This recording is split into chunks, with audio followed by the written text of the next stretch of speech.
Bueno, en lo que habíamos visto anteriormente, chequeábamos un poquito sobre el tema correspondiente a los elementos estructurales y de último vimos lo que es la cimentación, que es lo que a nosotros nos interesa en el curso de diseño estructural 4, ¿verdad? En algún momento, pues, en diseño estructural 4 vamos a ver todo lo que es cimentación, el diseño de zapatas, de losas, un poquito el tema de pilotes, cimentación corrida, vigas conectoras y muros de contención. Todo lo que he mencionado está en contacto directo con el estrato al cual nosotros debemos de transmitir las cargas que vienen de la estructura como tal, ¿no? En su momento, pues vimos que la transmisibilidad de carga se va desde los elementos estructurales más expuestos a las cargas de ocupación y se va distribuyendo nominalmente hacia lo que es el estrato o el suelo como tal. Pero si nosotros conocemos el tema de diseño estructural y vamos a conocer cómo diseñar una cimentación de manera correcta, pues también tenemos que saber de alguna manera qué o sobre qué estamos construyendo, cómo vamos a transmitir las cargas, cuáles son las propiedades químicas, físicas, mecánicas del suelo o del estrato al que estamos construyendo, ¿no? En su momento, pues esto puede ser bastante sencillo, pero también conforme se vaya elevando el nivel de complejidad de nuestra edificación, esto va a ser un poco más diverso, ¿verdad? Pregunto, Jesús, ¿vos qué entendés por mecánica de suelos? Pues tal vez la resistencia que tiene el suelo o la manejabilidad directamente del estrato, digamos. Ok, sí, para definir lo que es mecánica de suelos, deberíamos de conocer los conceptos de qué es mecánica y qué es suelo. En su momento, Ujú. mecánica, podemos saber que son las propiedades que en su momento puede tener determinado material y el suelo es el estrato directo al cual nosotros vamos a establecer si una cimentación es de la manera correcta o un suelo es una fracción de la corteza terrestre a la cual nosotros vamos a estar expuestos o exponiendo nuestros elementos estructurales de una forma directa, hablando de una manera muy sencilla o muy vaga. Sin embargo, la mecánica de suelos involucra el conocimiento, bueno, es una rama de la geología, pero involucra el conocimiento de las propiedades físicas, mecánicas y químicas de los estratos o de los tipos de suelo o de los tipos de roca o de los tipos de estrato que en su momento deberíamos de analizar. Recordá bien, un estrato o un suelo no podemos definir si es bueno o malo para cimentar si no conocemos sus propiedades. Un buen profesional dedicado a la construcción deberá conocer de una manera muy detenidamente el estrato sobre el cual está construyendo, ¿sí? Sea muro de contención o sea una cimentación como tal. Lógicamente, esto ya lleva un costo extra, lleva un plus del trabajo que estás haciendo como profesional, pero es muy importante conocerlo, porque esto, al saber las capacidades mecánicas, físicas y químicas de mi estrato, pues yo puedo establecer la mejor tipología estructural con respecto al costo-beneficio que va a tener en nuestra estructura. Y además, un 85% me atrevería a decir de las veces que una estructura logra fallar y logra colapsar en un futuro es porque en su momento no se hizo un estudio de suelos previo a la edificación y al diseño, o al diseño y a la edificación. Recordate, o, muchas veces, y te digo el 90% de las veces, la rigidez y la resistencia de nuestros elementos estructurales como tal puede variar, pero la estabilidad sobre la cual debería de yo estar construyendo no debería variar tanto, ¿sí? Para entender qué es mecánica de suelos, tenemos esta definición bastante sencilla que podemos ver en pantalla, en donde nos dice, la mecánica de suelos es una parte de la ingeniería civil que está dedicada a estudiar las fuerzas o cargas que son establecidas en la superficie terrestre, así como el conocimiento, perdón, como el comportamiento mecánico, físico y químico que el mismo puede tener. Ojo con esto, ¿sí? Muchas veces yo podría establecer de alguna manera que la mecánica de suelos nos dice a nosotros cómo se va a comportar el estrato al momento en el que nosotros le apliquemos determinada carga. Ya vimos los tipos de carga y ya vimos que en su momento, pues estos tipos de carga pueden variar de acuerdo a la ocupación del terreno. No es lo mismo una carga para un cine que una carga para una casa, ¿verdad? Y el suelo no se va a comportar de la misma manera, por ejemplo, cerca de una playa, cerca de un río, cerca de un volcán, que en una ciudad como tal, que en un lago que se extinguió, que en una ciénaga, que en un lugar que tiene mucha materia orgánica. Muchas veces podemos decir que la mecánica o que el suelo se comporta de manera independiente, ya sea a 1 metro de distancia o a 20 metros de distancia. El suelo tiene una característica muy especial y es que podemos decir que el suelo entre más profundo, mayor estabilidad tiene. Pero esto no es cualquier casualidad, sino el suelo conforme más profundo esté, menos materia orgánica va a tener y por ende más rocoso se vuelve o su comportamiento es mejor entre más profundo sea. Hay excepciones. En un 20% de las veces tenemos en su momento un estrato a una profundidad baja, es decir, a una profundidad de 1 metro, por decirte así, que es muy bueno. Y a los 5 metros, por ejemplo, la profundidad o la estabilidad del suelo y el valor soporte logra ser muy mal. ¿Cómo determinamos eso? Bueno, eso lo determinamos ensayando X cantidad de material o pruebas mediante muestras alteradas o inalteradas para poder establecer que en algún momento el suelo tiene buena calidad. Más adelante vamos a ver eso. Bueno, pero estoy hablando mucho del suelo, estoy diciendo ya no el estrato, ya no la roca, sino el suelo como tal. Veamos, la definición de suelo nos dice, es una capa delgada o es una delgada capa sobre la corteza terrestre de material que proviene de la desintegración y o alteración de las propiedades físicas y o químicas. Recordemos, el suelo no es que se forme de la nada, el suelo tiene un comportamiento mediante vaya pasando el tiempo, ¿sí?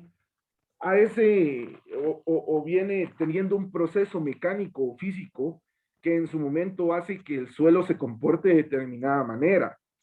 Recordemos, ¿cuál es la composición de la Tierra? Bueno, la Tierra en su momento podría componerse, ¿qué te digo yo? En su núcleo, en otro tipo de capa, y por último, pues ya está la capa de la corteza terrestre, que es en donde nosotros podemos habitar, en donde nosotros podemos construir y demás, mediante procesos, ya sea como la exfoliación, como la oxidación, como la carbonización o la hidratación de de ciertos estratos, se crea el suelo, los determinados tipos de suelo y en algún momento pues decantación de rocas, formación de nuevas rocas, etcétera, etcétera. El suelo usualmente se logra dar por un proceso que se llama exfoliación, es decir, cuando tenemos rocas muy grandes, eh, mediante procesos físicos, por ejemplo, como la fundición de las rocas, mediante el magma, eh, un proceso de carbonización, es decir, se carbonizan, en algún momento se queman, por decirte algo, en un proceso de hidratación, es decir, a una roca, la lluvia, el agua de un río, de un mar, de un lago, la empieza a decantar, la empieza a crear en partículas cada vez más pequeñas, como la nieve lo puede hacer también en su momento, pues empieza a desgastar rocas y con eso podemos crear el suelo o el estrato como tal, como lo conocemos. Lógicamente, eso no pasa de la noche a la mañana, ni en 5, ni en 10, ni en 15, ni en 20 años, sino eso pasan millones de años para que pueda crearse un estrato firme al cual estamos acostumbrados a ver. El suelo, muy, eh, el suelo como tal, no solamente está formado de una materia sólida, es decir, como lo que vemos usualmente, el polvo, la arcilla, una arena, una grava, una materia orgánica, etcétera, etcétera, sino el suelo tiene tres componentes bastante importantes. Uno de ellos es la parte sólida, que sí, en efecto, es lo que podemos observar, lo que podemos tocar, lo que en su momento podríamos establecer que es lo que usualmente vemos, lo que en la materia orgánica podemos determinar, o en la materia podemos determinar el tipo de suelo, pero también está compuesto por líquido. ¿Qué tipo de líquido? Bueno, eso dependerá del estado en donde estemos o en el que estemos encontrando nuestro suelo y de las propiedades químicas. Muchas veces y el 90% de las veces podemos determinar que ese líquido es agua, ¿sí? Y también el suelo está formado por una capa muy pequeña de gas, ¿ok? Pero ese gas también puede ser aire, ¿sí? El 90% de las veces está compuesto de aire, pero muchas veces también dentro de la parte de los vacíos está compuesta por algún tipo de gas. Por ejemplo, en algunos lados se da algún tipo de gas metano, en otros lados, como es un suelo volcánico, se da mucho el azufre. Si alguna vez te toca ir o les toca ir, eh, por ejemplo, cerca del volcán de fuego, ustedes se van a dar cuenta que ahí el suelo, el estrato está compuesto de tres cosas. El sólido, que sería la arenisca volcánica o plutónica, el líquido, que muchas veces ahí ya no vamos a tener un gran contenido de líquido por la alta presión que se tiene, y en lugar de tener aire, muchas veces si estamos cerca del magma o de la lava, vamos a estar dentro de lo que es un gas de azufre, ¿sí? ¿Cómo determinamos que ese gas de azufre está afectando a mi estrato? Porque huele como a huevo podrido, ¿sí? Es el ejemplo más claro de poder descifrar o de poder tener azufre. Por ejemplo, cuando se da cuando tenemos metano, cuando tenemos materia orgánica en proceso de descomposición como una composta, perdón, debajo de mi estrato, o cuando enterramos la basura orgánica. Muchas veces se da ciertos procesos químicos que producen el metano. Y esto en algún punto dentro de las capas de mi suelo, al momento de salir hacia el exterior o hacia la corteza terrestre, podríamos definir que podría hasta cierto punto quedarse cierto porcentaje dentro de mi suelo. Si muy bien podemos definir que esta parte de acá, permítanme, lo vamos a hacer de otra manera mejor. El gas y el líquido están entre la corteza, que es lo que es el suelo, o ya donde está el substrato, No, es donde está el suelo como tal. como ¿Sí? tal. Ah, o sea que el Ajá. suelo, digamos, tiene como que esas tres propiedades de a veces tener gas o líquido. No son propiedades como tal, sino a lo que les estoy mostrando en la pantalla es netamente lo que llamamos la composición del suelo, es decir, de lo que está compuesto. ¿Sí? Cualquier tipo de suelo, sea arena, sea roca, sea un limo, sea una arcilla, o la combinación de todos estos, siempre van a tener este tipo de composición, sea cual sea el tipo de suelo.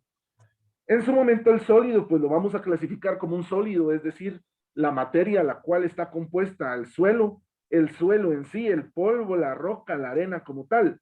Ahora, el porcentaje entre gas o aire y el líquido es lo que nosotros llamamos un vacío o el poro o los poros de nuestro suelo, ¿sí?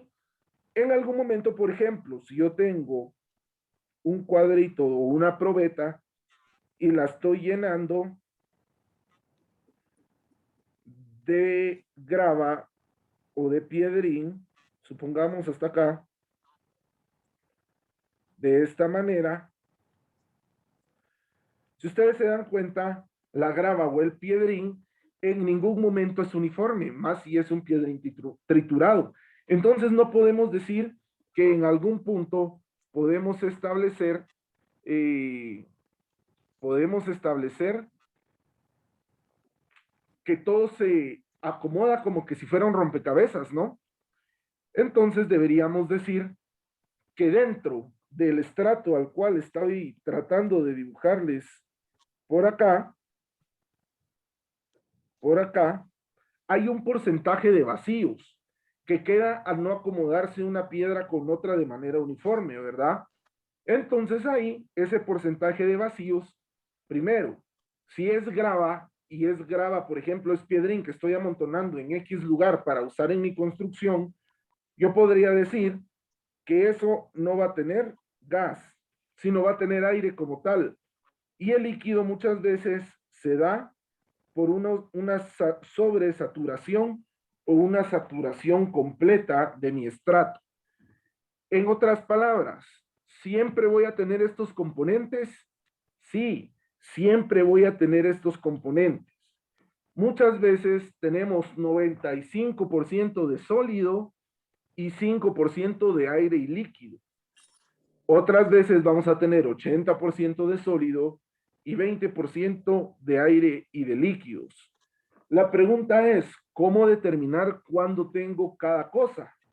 Bueno, lo que sí puedo establecer es que el porcentaje de aire, el porcentaje de líquidos y el porcentaje sólido como tal, en algún momento puedo determinar qué porcentaje está cada quien en mi suelo mediante los ensayos físicos y mecánicos que se le hacen a un suelo. Por ejemplo, determinamos el porcentaje de vacíos eh, o haciendo cierto ensayo, extrayéndole el aire, por ejemplo, o haciendo con un matraz algún tipo de probeta también y una manguera para determinar, perdón, cuánto líquido y cuánto aire hay en un estrato como tal. Ahora bien, ¿cómo calculamos la cantidad de líquidos que hay? Bueno, la cantidad de líquidos en su momento podríamos establecerla mediante, eh, por ejemplo, mediante el peso específico, mediante la densidad de humedad, mediante o pesando, o simplemente pesando el suelo, y luego lo ponemos a secar, y en su momento, pues ahí deberíamos de establecer la cantidad de suelo perdón, la cantidad de humedad que tiene mi estrato, ¿no? Perdón. Ok, la cantidad Bien, de humedad que tiene mi estrato. En unas clases más adelante esperaría yo ya poder enseñarles a ustedes cómo se determina cada cosa. No es una ciencia de otro mundo. Lo podemos hacer inclusive sin tener un laboratorio de suelos. Lo podemos hacer de una manera bastante sencilla. Por ejemplo, para determinar el porcentaje de humedad que tiene un suelo, podemos hacer un procedimiento bastante sencillo, pero que es analítico y que en su momento podemos determinar que es muy bueno. Este procedimiento podríamos decir que podría ser tomar una muestra alterada del suelo. Más adelante vamos a ver qué son las muestras inalteradas y alteradas también, y pesarlo cuando lo acabamos de sacar en donde vamos a cimentar, por ejemplo, ¿sí?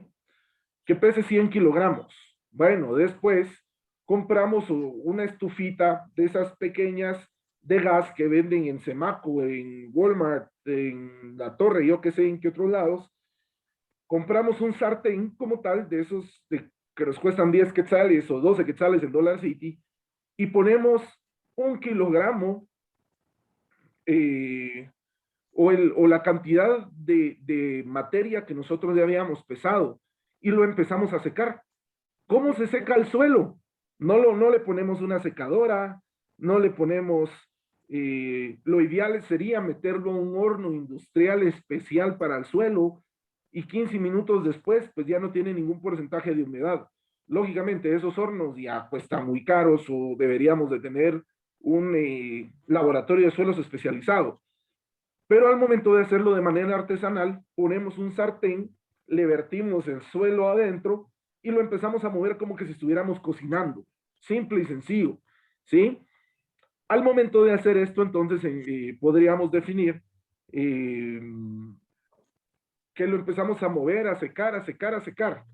¿Cuándo sabemos que ya no tiene humedad? Ah, bueno, pues tenemos un pedazo de vidrio, un pedazo de ventana que se nos quebró o algo así, y si no, compramos un pedazo de vidrio que sea ligeramente mayor o más grande al sartén que estamos utilizando.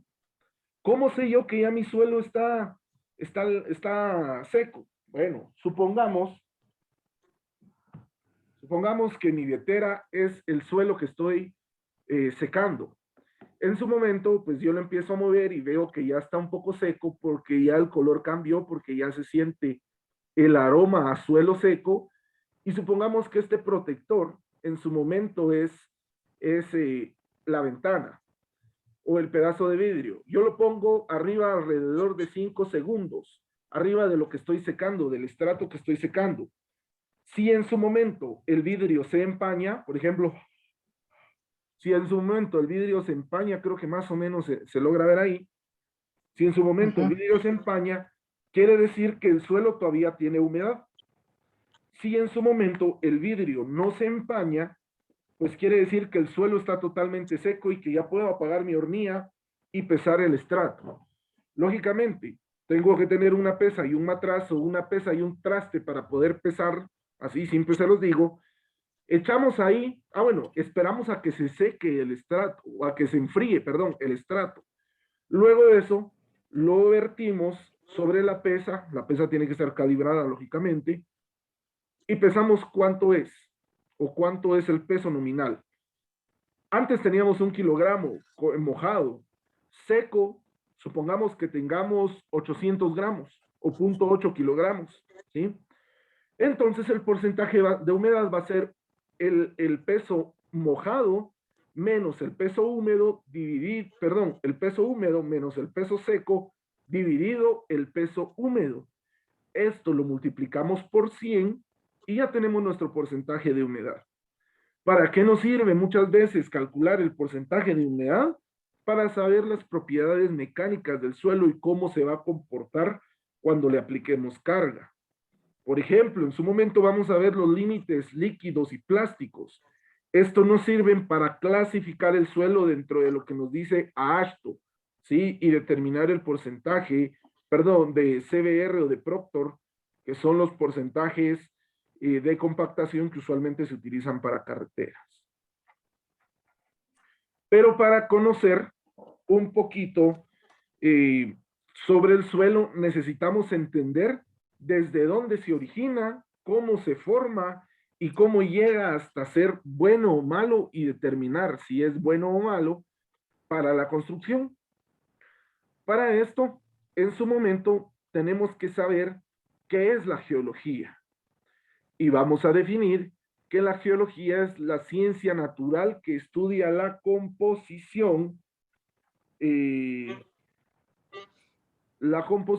y estructura, tanto interna como superficial, de la Tierra. Es decir, tendríamos que tener el conocimiento que la geología estudia el suelo como tal, ¿verdad? Yo tengo una definición un poquito más certera, un poquito más fácil de aprender. Y es que digo que la geología es una ciencia que estudia el planeta Tierra como su conjunto.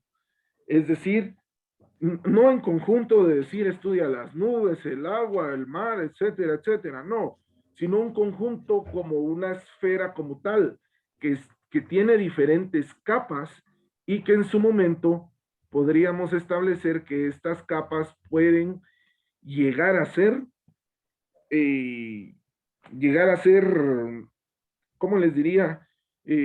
A formar la Tierra como tal, ¿sí? La geología nos dice que la Tierra está formada por capas. Estas capas, bueno, vamos a tener nuestros núcleos, que tenemos un núcleo interno que usualmente se dice que es de magma, que es de lava, que tiene una temperatura muy alta. Luego tenemos un núcleo externo, el cual decimos que también es de lava con menor temperatura o de magma con menor temperatura. Luego de esto tenemos un manto inferior, que ya es un manto rocoso, el cual protege el magma. Y luego de eso tenemos un manto superior, que viene siendo roca con menor densidad, ¿sí? Esta roca usualmente es ahí donde se alojan las placas tectónicas, que son las placas que recubren la Tierra, que es las causantes del 90%, 95% de los sismos. Y luego de eso, pues tenemos la corteza terrestre que se da o que tiene una profundidad en algunos puntos desde 5 hasta 75 kilómetros de profundidad, ¿sí? Es decir, de espesor. Esta corteza es la que nosotros usualmente conocemos como suelo, como estrato, como tierra, como tal. La geología estudia cada una de estas capas. Pero ojo, nosotros no vamos a estudiar geología, nosotros vamos a estudiar mecánica de suelos. Pero para comprender desde dónde se origina el suelo, necesitamos saber conceptos bastante puntuales para establecer cómo se genera el suelo. Uno de ellos podemos decir que es el magma.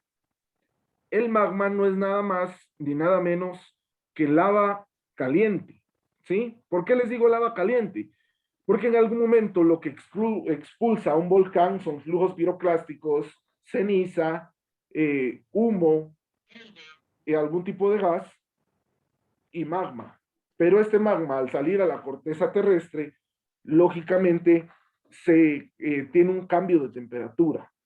Si el magma, por ejemplo, si vamos ahorita a Escuintla, a Zacatepeques, a ver los ríos de lava que hay, esos ríos de lava posiblemente van a tener 300, 400 grados centígrados y ya están fríos, ¿sí? O van a tener 100 grados centígrados, 150 grados centígrados y ya van a estar fríos. El magma en su momento podemos decir que es lava, pero más caliente.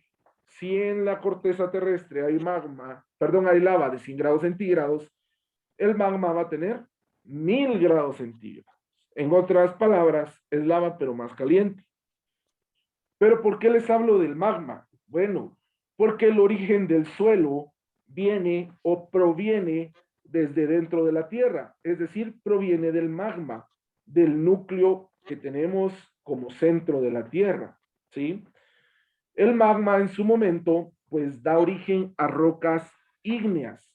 Este tipo de rocas se encuentran dentro, muy adentro de la corteza terrestre y que cuando salen a la superficie o cuando están en proceso a salir a la superficie, se sedimenta, es decir, en lugar de ser magma como tal, como un fluido newtoniano que tiene cierto comportamiento, podemos decir que sedimenta y da origen a las rocas sedimentarias, es decir, esas rocas que se van enfriando, que van agarrando minerales y que van agarrando componentes de todas las rocas o todo el estrato que ya ha sido fundido y que en su momento pues llegan a salir a la corteza terrestre.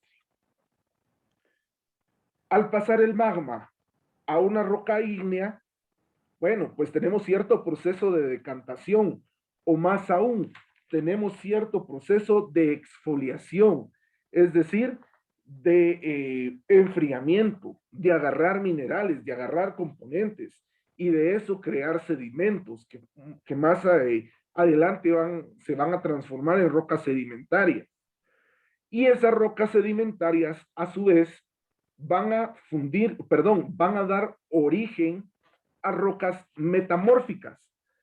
Las rocas metamórficas tienen la capacidad o tienen la característica, perdón, de que agarran más minerales y forman piedras o rocas muy en especiales que cuando sufren el proceso de exfoliación crean estratos o crean al suelo de una manera muy en específica con propiedades mecánicas, físicas y sobre todo químicas muy puntuales.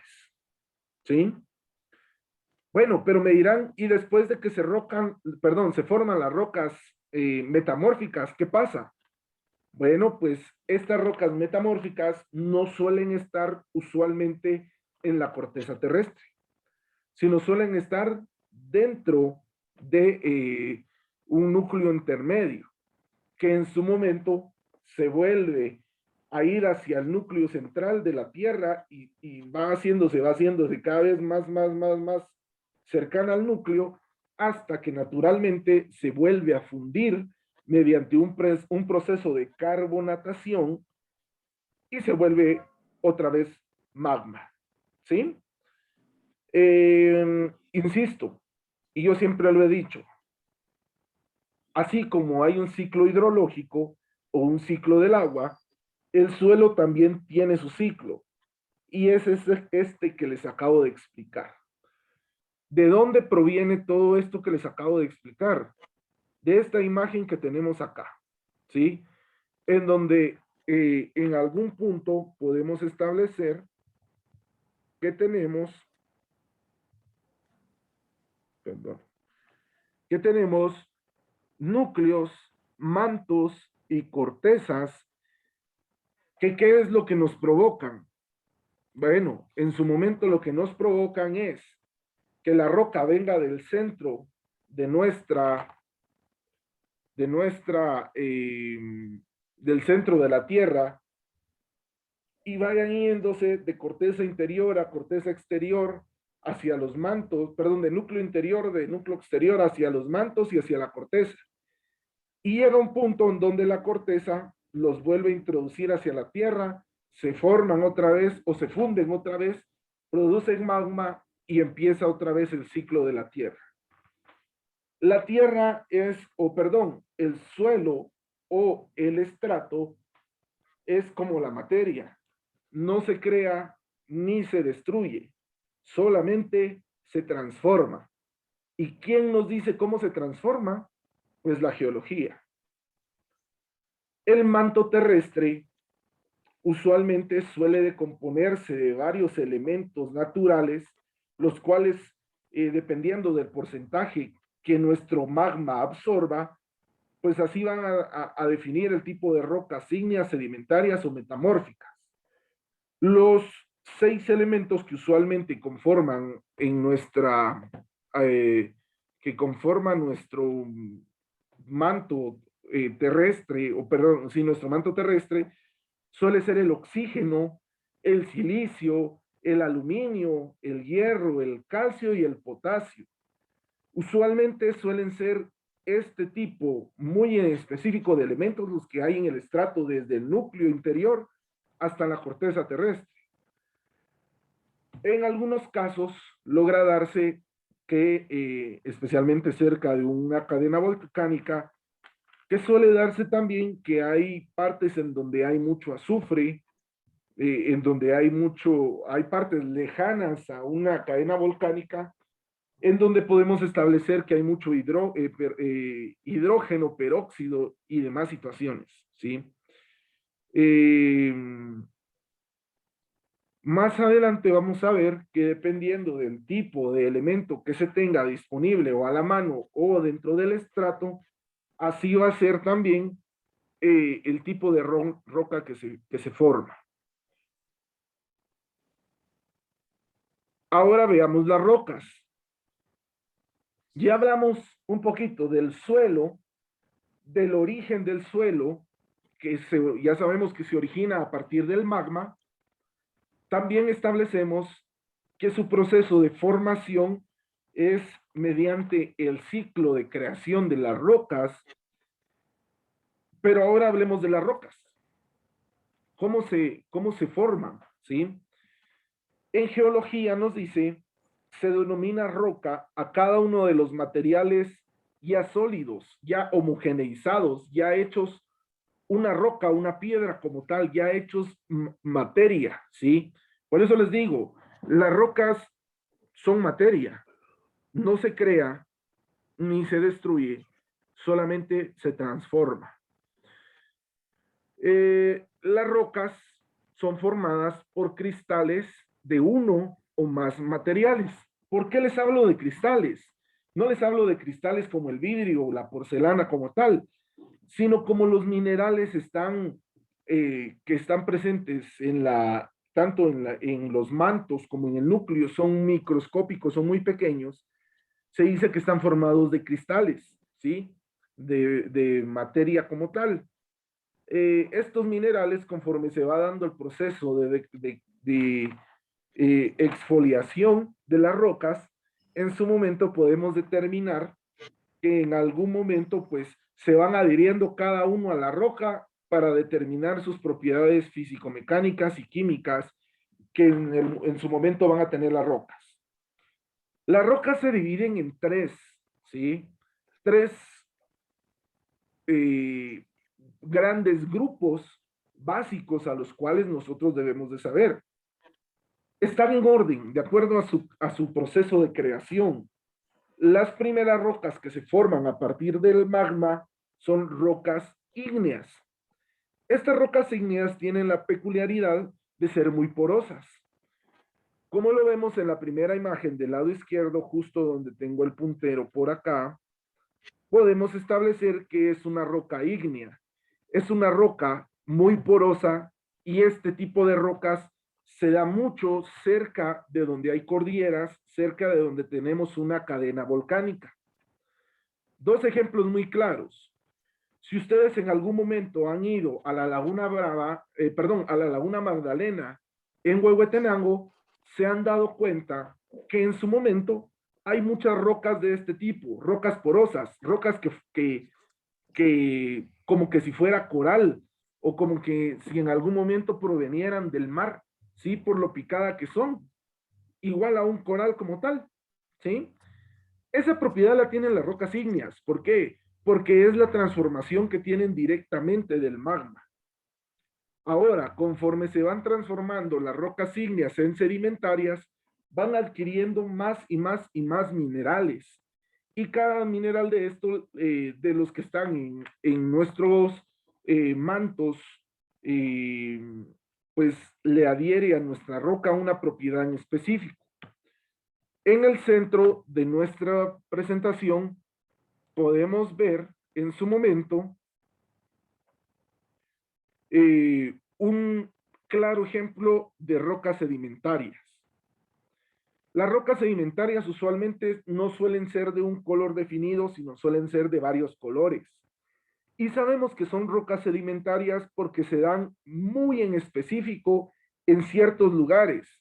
Por ejemplo, uno de los lugares en donde hay rocas sedimentarias y bien definidas son los riscos que hay en Momostenango, por ejemplo.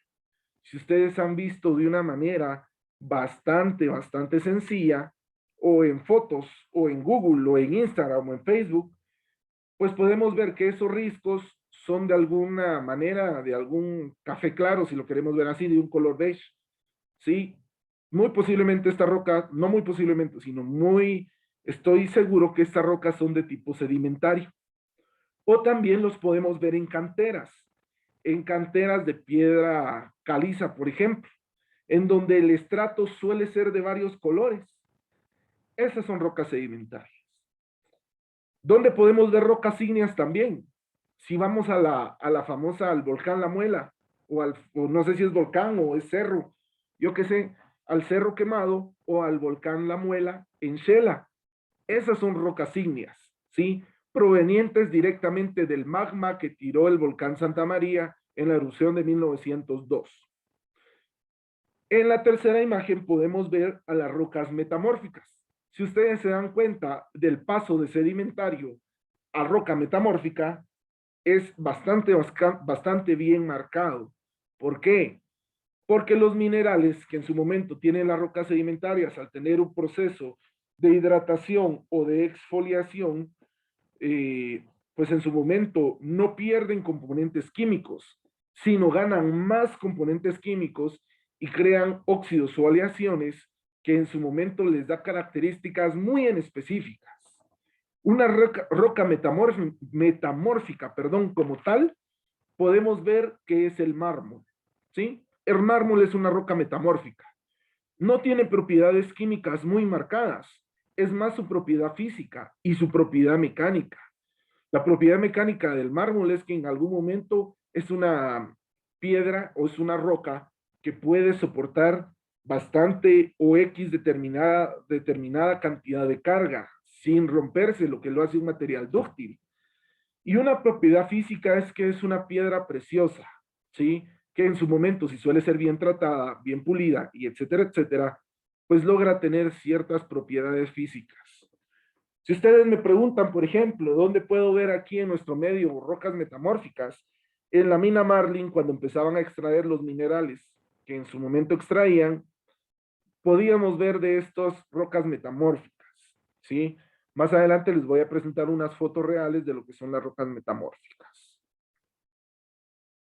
Pero veamos ahora los componentes de las rocas ígneas, cómo en su momento y componen sus tipos de clasificación y demás. Nos dice las rocas ígneas, que son aquellas que se forman cuando el magma se enfría y se solidifica. Es decir, es el proceso directo de cuando sale la lava a flor de tierra o en su momento ni siquiera ha salido a la corteza terrestre, sino se queda en un proceso de decantación dentro de nuestra corteza. Recuérdense, el núcleo de la Tierra tiene una temperatura muy grande y conforme uno se va acercando hacia la corteza terrestre, suele haber cambios de temperatura. Muchas veces estos cambios de temperatura crean las rocas ígneas dentro del manto terrestre, ¿sí? Tienen tres grandes clasificaciones. Se clasifican por textura, por su ambiente de formación y por la profundidad de formación en donde pueden existir estas rocas. Dentro de la textura podemos ver que hay dos clasificaciones, la clasificación fanerítica y afanítica. La primera de ellas, que es la clasificación de textura fanerítica, nos dice que son rocas producto del enfriamiento lento, es decir, que cuesta que se enfríe. El material es grande y granulado, tal y como lo vimos aquí. Esta roca podríamos decir que en algún momento responde a una textura fanerítica, ¿sí? Son grandes rocas porosas. La textura afanítica nos dice que son rocas producto del enfriamiento rápido. Los minerales de composición de la roca son muy pequeños. También es un material granulado, pero en su momento suelen ser rocas de gran envergadura. Es decir, tal y como decimos que es el volcán La Muela. La composición, por ejemplo, del volcán La Muela tiene minerales muy en específicos que tienen cierta función, pero que no están presentes en toda la composición de la roca. Y por último, tenemos la clasificación de textura porfidítica, que es cuando se genera por cambios en la velocidad de enfriamiento. ¿Cuándo pasa esto? Esto es muy marcado cuando hay grandes erupciones y el magma sale disparado, por ejemplo, ahí sí que de un solo. Esto lo podemos ver, por ejemplo, lastimosamente en la parte de la tragedia del volcán de fuego. El magma ahí salió de una manera bastante rápido, que en su momento se convirtió en un flujo piroclástico y que debido a la velocidad de enfriamiento no llegó a ser una roca, sino se convirtió más como un estado de una pasta, que conforme se fue enfriando, pues ya adoptó propiedades mecánicas muy en específicas. Pero así como tenemos la clasificación por textura, también tenemos la clasificación por su ambiente de formación. Aquí sí solo hay dos. Tenemos oceánicas y rocas oceánicas y continentales. Las rocas oceánicas nos dicen que son ricas en minerales. Ojo con esto. Las rocas oceánicas que son de tipo ígneo o son ígneas oceánicas son usualmente las que son rocas de tipo coral, ¿sí? Por algún motivo a lo largo de los años de la Tierra, pues estas llegaron a orillas de la playa. Eh, Son ricas en minerales que se dan usualmente debajo del agua cerca de las placas tectónicas, pero estos minerales muchas veces no los podemos extraer porque forman parte del ambiente del océano o forman parte de un ambiente bastante que desequilibraríamos la parte de la vida marítima como tal. Luego tenemos su formación continental o las rocas ígneas continentales, que nos dice que tienen abundancia de sílice o de silicio y aluminio, ¿sí? En algún momento no solamente tienen estos dos elementos, tienen más, pero podríamos decir que la mayor parte de los componentes son o de silicio o sílice y aluminio. Y por último, tenemos la profundidad de formación. Pueden formarse tanto en el núcleo exterior como en los diferentes mantos o ya bien cercanos a la corteza terrestre. Decimos que la primera clasificación son rocas plutónicas y son rocas que se producen cuando el magma se enfría en el interior de la corteza terrestre, es decir, entre el manto y la corteza o de entre los 5 o 75 kilómetros que veíamos anteriormente. Luego de ello decimos que tenemos rocas volcánicas, que estas ya se enfrían sobre la corteza terrestre, tal es el caso como el volcán La Muela. Y por último tenemos rocas hipovisables, que se producen cuando el magma se enfrió cerca de la corteza terrestre. Muchas veces estas rocas son las que forman montañas, son las que forman en su momento cavernas y muy posiblemente estas rocas forman el 85% de venas de agua caliente proveniente de el núcleo de un volcán, ¿sí? Es decir, lugares como Sunil, Almolonga, La Castalia, San Pablo, Tacaná, Tajumulco, parte de Tapachula, etcétera, etcétera, etcétera, poseen este tipo de rocas, que son las que están cercanas a las venas donde se produce el agua que utilizan para, por ejemplo, piscinas, etcétera, etcétera, etcétera. De parte de las rocas ígneas, muchas veces no las encontramos en la corteza terrestre. Estas rocas muy posiblemente en un 80% de las veces las vamos a encontrar dentro del estrato al cual estamos verificando. Veamos las rocas sedimentarias y nos dice que este tipo de rocas se forman por la acumulación de sedimentos, es decir, la roca ígnea tiene una característica que cuando sale hacia la corteza terrestre, muchas veces en su momento logra acumularse en cierto punto. Y si no se ha enfriado en algún punto bastante en específico o en algún punto en alguna parte muy puntual, pues en alguna temperatura logra fundirse este tipo de rocas y al sedimentarse en un punto cada vez más, forman las rocas sedimentarias, valga la redundancia. Dentro de las rocas sedimentarias tenemos tres tipos de roca. El primero es una lutita, que se forma a partir de arcillas, es decir, cuando una roca ígnea se fusiona con las arcillas de acuerdo a la carbonatación y en su momento forman lutitas, que es la primera imagen que vemos del lado izquierdo inferior de la pantalla. Esta roca tiene tienen varias características, pero las dos principales características es que es una roca que no tiene forma, pero que tampoco tiene poros, ni tiene en sus aristas o en sus caras, no tiene protuberancias. Como lo vemos en la pantalla, las lutitas usualmente son rocas que son lisas, ¿sí? ¿Dónde conseguimos estas rocas? Usualmente se consiguen en la parte del oriente de Guatemala y el nororiente de Guatemala. Lo conseguimos en Zacapa, en Jalapa, en Jutiapa, en Chiquimula y en El Progreso. Y en una parte también de Izabal. Este tipo de rocas en su momento se utilizan, no son buenas para la construcción, pero se utilizan como elementos decorativos. Luego tenemos la clasificación por arenisca y es cuando se forman las rocas sedimentarias con las arenas.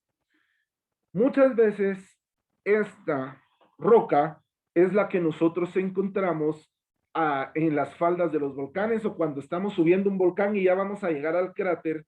Las rocas sedimentarias que se formaron ahí son rocas de arenisca. Tienen dos cualidades. Primero, que son de un gris oscuro, bastante oscuro, llegando casi a negro, y que en su momento son en las aristas o en las caras de las rocas, son algo porosas, no al 100% porosas como las ígneas, pero son en un 20% porosas, pero su porosidad no se debe y no crea agujeros como tal, sino que en su momento la porosidad puede ver uno como las partículas de arena que se forman, ¿sí? Y luego está la piedra caliza o la roca caliza, que son rocas sedimentarias también. La roca caliza o la piedra caliza se forma no de alguna manera natural, sino se forma químicamente. O como decía mi profesor, se forma naturalmente química. ¿Por qué naturalmente química? Porque no es que al decir químicamente la creemos en un laboratorio, sino que se forma en su momento por la adición de diferentes minerales. ¿Cómo es la adición de estos minerales? Bueno, por las altas temperaturas que tienen las rocas ígneas, que al volverse sedimentarias forman una aleación, como una aleación entre comillas, de diferentes minerales o diferentes elementos que usualmente están cercanos a la corteza terrestre. Las piedras calizas, si ustedes se dan cuenta, usualmente tienen sus canteras muy bien ubicadas y no están cercanas siempre a lugares poblados ni a cadenas volcánicas. Algo que tenemos que saber de las rocas sedimentarias es que en algún momento 3/4 de las rocas de toda la que componen toda la Tierra se encuentran en la superficie, ¿sí?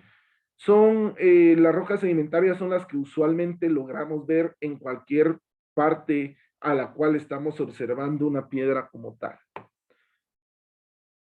Luego de esto, bueno, pues tenemos ya unas rocas de tipo metamórfico, que son ya rocas muy especiales. Es decir, son rocas que en algún momento pues debemos de manejar con cuidado y si encontramos una o logra ser muy cara por su extracción o por sus componentes. Nos dice, son rocas que se producen por el cambio de una roca a otra, sobre la zona de fusión o producción del magma. Este tipo de rocas usualmente se encuentran cercanos a lugares volcánicos que ya están extintos. Por ejemplo, ¿qué les diría yo? Muy posiblemente en Tacanau o en Tajumulco, como son volcanes que ya no están activos, podríamos encontrar ciertos tipos de piedra, tal vez no mármol o cuarcita, sino que en su momento pueden ser muy buscados o muy en específicos. Eh, las rocas metamórficas poseen tres agentes metamórficos que influyen en el tipo de roca en el cual se van a convertir. Primero es que la temperatura de fusión para crear rocas metamórficas está por encima de los 200 grados centígrados, es decir, es un punto de fusión bastante grande. Pero, anidado a eso, debemos de tener o debemos establecer que también, aparte de llegar a esa temperatura, deberíamos de tener una presión de 2000 atmósferas, es decir, una presión bastante alta. Y anidado a eso debemos de tener otro agente metamórfico, al cual le vamos a llamar los fluidos químicos activos, es decir, los minerales o los elementos a los cuales van a estar expuestas las rocas mediante la zona de fusión. Dependiendo de los fluidos químicos activos que se tenga dentro de nuestro punto de fusión, va a depender del tipo de roca metamórfica que se va a crear. Las rocas metamórficas usualmente logran diferenciarse del tipo de rocas por su composición y que en su momento son piedras preciosas. Por ejemplo, como les decía, el mármol es difícil de conseguir un mármol puro, ¿verdad? Un mármol en estado puro, no con aleaciones de esto y lo otro. De igual manera, la cuarcita. ¿Se recuerdan ustedes? Los mayas tenían una roca muy en específica, el cual era el jade. El jade es un tipo de roca metamórfica que en su momento es una piedra preciosa difícil de conseguir. ¿Por qué? Por la composición química que tenía. Las rocas usualmente metamórficas poseen minerales muy en específico, pero estos minerales no son minerales activos, es decir, que no nos pasa nada si nosotros lo ensayamos, y es por ello que este tipo de rocas muchas veces los utilizamos de una manera doméstica, si lo queremos ver. Las rocas metamórficas se forman a 200 grados, como les había dicho, a 2000 atmósferas, y algo muy en específico es que se forman a 6 kilómetros de profundidad de nuestra corteza terrestre. Ojo, este tipo de rocas usualmente son extraídas por mineras en las cuales en algún momento pues ellos deberían de crear una serie de túneles. En Chile, por ejemplo, muchas veces hay muchas mineras que se dedican solo a la extracción de rocas metamórficas. En su momento, pues, se ha generado controversia por la extracción de estas rocas, porque se tiene la creencia que entre más años pasen, mayor es la apreciación de la piedra preciosa. Sin embargo, pues el país que más rocas metamórficas extrae de nuestra corteza terrestre es Chile como tal. Existen tres tipos de rocas: las que se generan por las altas temperaturas mayores a los 200 grados, las que se generan por una alta presión de creación, es decir, más allá de las 2000 atmósferas, y las terceras es cuando hay rocas de presión y temperatura intermedia, es decir, cuando no pasan de los 200 grados ni de las 2000 atmósferas, pero la distancia mínima hacia adentro de la corteza terrestre de formación de estas rocas siempre va a ser mayor a 6000 metros de profundidad. Como vemos en las imágenes, tenemos mármol y cuarcita en estado puro, las cuales los dos son piedras preciosas. Existe en algún momento la creencia que también hay, bueno, sí hay imitación de mármol y de las piedras metamórficas, que logra darse por una composición de minerales sobre la corteza terrestre. ¿En qué se diferencia una de otra? Primero, en que la roca metamórfica usualmente es una piedra preciosa, pero que es un material dúctil, es decir, que genera una gran cantidad de resistencia a diferentes esfuerzos y se deforma muy poco. Es por ello que los mayas, por ejemplo, utilizaban el jade para hacer lanzas y esto y lo otro. Sin embargo, por ejemplo, el mármol de imitación que se crea sobre la corteza terrestre muchas veces no logra ser un material dúctil, es decir, es un material frágil porque a muy poca carga genera poca deformación y logra quebrarse o romperse de una manera muy en específico. Una duda, Inge, Sí, contame, Jesús. en cuestión sobre, hablando un poquito del material, lo que es el mármol. Acá en Guatemala hay una empresa que distribuye mármol directamente, como tal mármol, para más que todo para piso. Sí hay. Te soy sincero, Sí, hay. no recuerdo el nombre en específico, lo voy a averiguar y te lo voy a decir. Pero sí hay varias empresas que se dedican a la exportación perdón, a la importación de mármol en su estado puro y que aquí pues ya te lo venden Ajá. de una manera ya comercial como para pisos, desayunadores, en forma de fachaletas, etcétera, etcétera. Lo que sí te digo es que es bastante caro, eso sí, es bastante caro. Los que venden Sí, sí, cerámica, sí, eso venden es, mármol. sí sé que es Sí, caro, pero los que venden cerámica venden mármol, pero muchas veces este tipo de mármol no suele ser en estado puro, sino suele ser en algún tipo de aleación, por ejemplo. ujú. ¿Verdad? No Ahí sé estamos, si, Inge. no sé si habrá alguna otra pregunta, compañeros.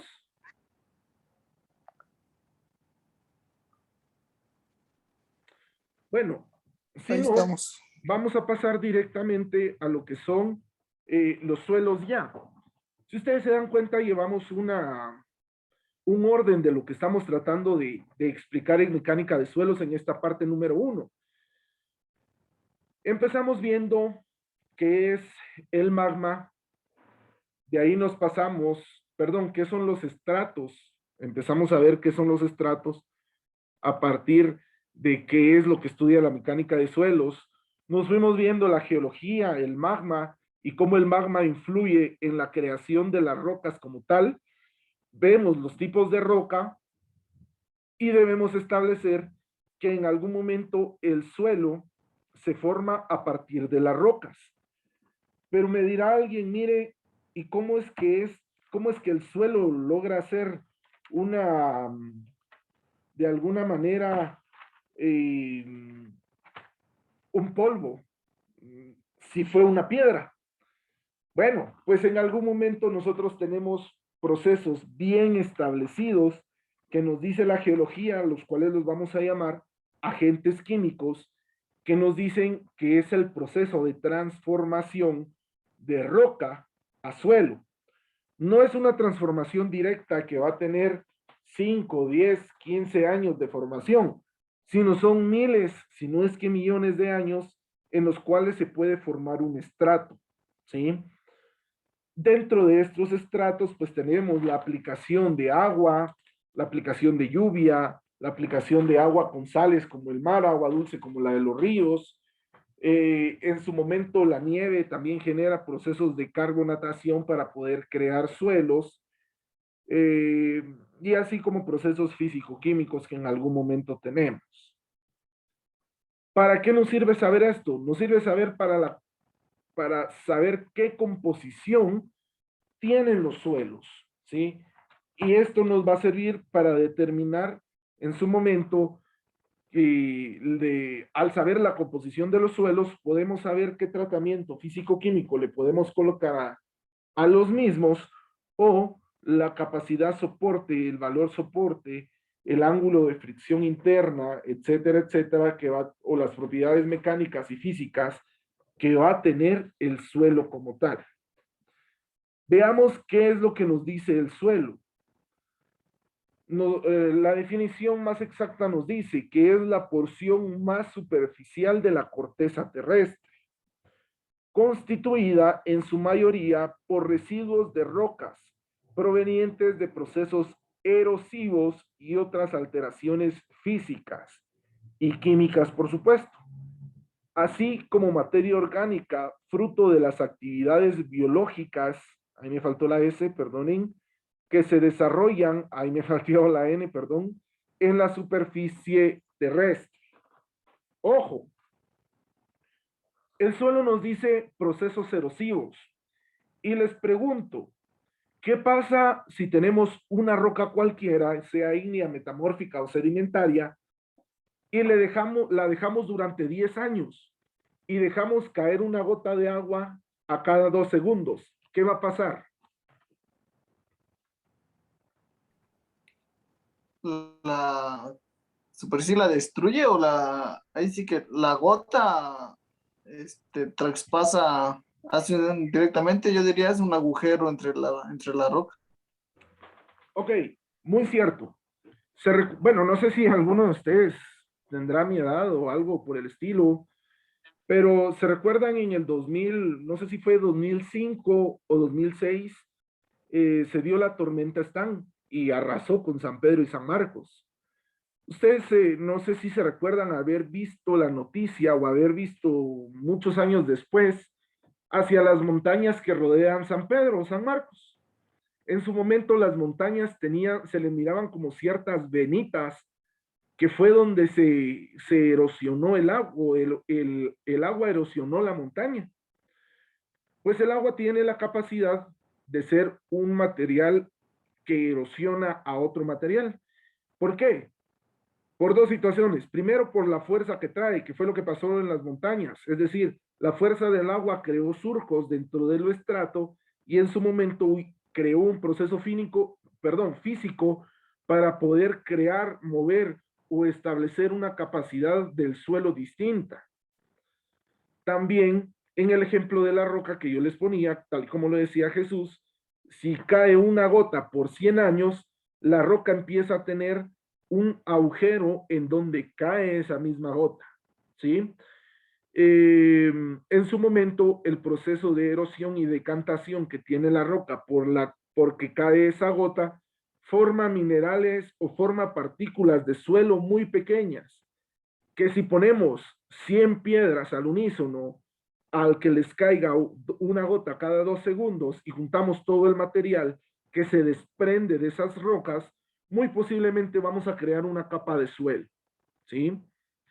¿Y cómo podemos comprobar eso? Bueno, un proceso de erosión también se puede dar por la aplicación de magma. Veamos otra vez el ejemplo del volcán de fuego. Cuando en su momento el volcán de fuego hizo erupción, lo primero que arrojó fue ceniza. ¿Por qué se crea esa ceniza? Porque el volcán, como es un volcán activo, siempre tiene magma, tal vez no en su cono, pero sí en su núcleo. Y en su momento, cuando hay pequeños derrumbes dentro del volcán, al momento de que la lava sale, por ejemplo, crea procesos de erosión en las paredes del volcán, tal y como se dio en el volcán Santa María en 1902, cuando se creó el volcán Santiaguito. Hubo un proceso de erosión, la pared, que sería ahí la pared que da al sur del volcán de Santa María, se erosionó tanto y era muy delgada que en su momento, al hacer erupción el volcán Santa María, la lava salió o el magma salió por ese lado y en su momento creó otro cono al cual pues ya es el volcán Santiaguito. De una manera muy sencilla lo podemos ver así de esa manera, ¿verdad? Nos dice la definición que es la parte más superficial de la corteza terrestre. Sí, es la parte más superficial. Muchas veces cuando estamos excavando, cuando estamos haciendo pozos o cuando estamos moviendo material de gran envergadura, vemos que, por ejemplo, a los 50 metros de haber excavado ya encontramos roca, ¿sí? O a los 20 metros de haber excavado ya encontramos roca. El suelo usualmente es un suelo denso y que se diferencia de las rocas por sus propiedades mecánicas, físicas y químicas. La parte más superficial de la corteza le llamamos suelo y suele dividirse en dos, en un suelo orgánico y en un suelo inorgánico. Son las dos diferencias o las dos capacidades o las dos propiedades principales de los suelos. A partir de ahí nosotros podemos establecer cuál es un suelo bueno y cuál es un suelo malo para su cimentación. Por ejemplo, tenemos el suelo orgánico, el cual se caracteriza por ser, ahí me faltó la S, perdonen, de color negro o café oscuro. Se caracteriza por su poco peso cuando está seco y su gran compresibilidad y porosidad. Por favor, para el próximo día de clases en su cuaderno, investiguen qué es compresibilidad y qué es porosidad. Voy a preguntar a quien sea la próxima semana sobre estos temas, ¿ok? El suelo orgánico es aquel al que le decimos que es bueno para sembrar, hablando en buen chapín, ¿sí? Es aquel suelo que es fértil, que sus propiedades, que sus minerales en específico, hacen que la producción de materia vegetal pueda darse de una manera bastante sencilla. Usualmente los suelos orgánicos son los que tienen o son los que están en la capa de hasta arriba, si lo queremos llamar así, de un estrato o de la diferencia de varios estratos. El suelo orgánico es malísimo para cimentar, malísimo. ¿Por qué? Por lo que dice en la parte final de su definición, por su poco peso cuando está seco, por su compresibilidad y por su porosidad, ¿sí? La próxima semana vamos a explicar un poquito más a detalle esto, cuando ustedes investiguen los conceptos, por supuesto. Luego tenemos el suelo inorgánico, que es el producto del interperismo de las rocas. Ah, ojo, es el producto del interperismo, es decir, cuando las rocas están a la intemperie y hay procesos de erosión mediante sus alteraciones físicas que crean estos estratos. Lógico, insisto, no son erosiones de 15, 20 años, son procesos de erosión o erosivos de millones de años. Algo muy importante es que el suelo orgánico nosotros lo podemos mover dependiendo a dónde vayamos a sembrar, por ejemplo. En cambio, el suelo inorgánico, por más de que querramos moverlo, sí vamos a mover un pedazo, pero la mayor parte del suelo inorgánico permanece en el sitio en donde se formó. Por ejemplo, en la zona 2 en Quetzaltenango, antes era una ciénaga, y una ciénaga tiene una capacidad de compresibilidad muy distinta a el que tuviera una arcilla, por ejemplo, ¿sí? Eh, una solución que se le puede dar al proceso de inundación y demás que se da en Quetzaltenango podría ser el cambiar el estrato, pero ojo, cambiar el estrato de toda una zona sería altamente caro o altamente riesgoso y no sería viable, ¿sí? Sin embargo, por ejemplo, aquí en San Pedro, como sabemos que no es un suelo que fue un lago, que fue un río, que fue un mar, por ejemplo, hace millones de años, podemos decir que en algún momento es bueno para cimentar en comillas muy grandes. La próxima semana vamos a ver ejemplos claros de esto mediante fotografías y aún más vamos a ver los tipos de suelo que en su momento existen, ¿verdad? ¿Alguna pregunta, jóvenes?